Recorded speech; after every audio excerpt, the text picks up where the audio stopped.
Good morning साथीहरू। म चाहिँ आज बिहान सदाभन्दा अलिक चाँडै उठेँ क्या, सधैँ ढिला उठ्थेँ। आज चाहिँ अलिक चाँडै उठेर अनि बाबु छ कि सानो, अनि उसको लागि चाहिँ अब खाना त रेडी बनाउनु पऱ्यो। उठेर मक्सुको धोएँ, दाँत माझेँ, अनि त्यसपछि मेरो बाबुको लागि म चाहिँ लिटो बनाउन लाग्दैछु। म चाहिँ यसरी बनाउँछु, सुरुमा थोरै घिउ राख्छु, अनि त्यसमा थोरै नुन हाल्छु, अलिकति फिस्सा नुन राख्छु। अनि मेरो बाबुलाई चाहिँ हल्का नुन लागेन भने खानु मान्दैन कि, सानैदेखि त्यस्तो छ, अनि थोरै नुन राख्छु। अनि त्यसपछि अलिकति लिटोको पिठो राख्छु, उसले खाने जति ठ्याक्क। मलाई फेरि चम्चा चाहिँदैन कि, ठ्याक्क थाहा हुन्छ मलाई यतिमा यति हुन्छ भन्ने।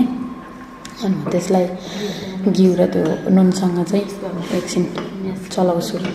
अलिक पिठो अझ पाक्छ नि त।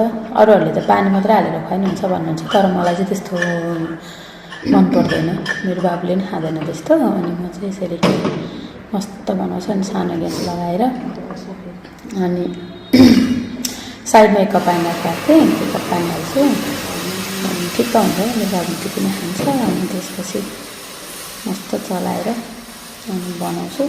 अनि फेरि उसलाई चाहिँ लिटो मात्रै खाँदैन, उसलाई दुध पनि चाहिन्छ। दुध चाहिँ पछि तताएँ, यहाँ राख्नै बिर्सेँ फेरि भिडियो बनाउने। हजुरहरूले पनि यसरी नै बनाएर खुवाउन सक्नुहुन्छ, मस्त खान्छ कि बच्चाहरूले। By by.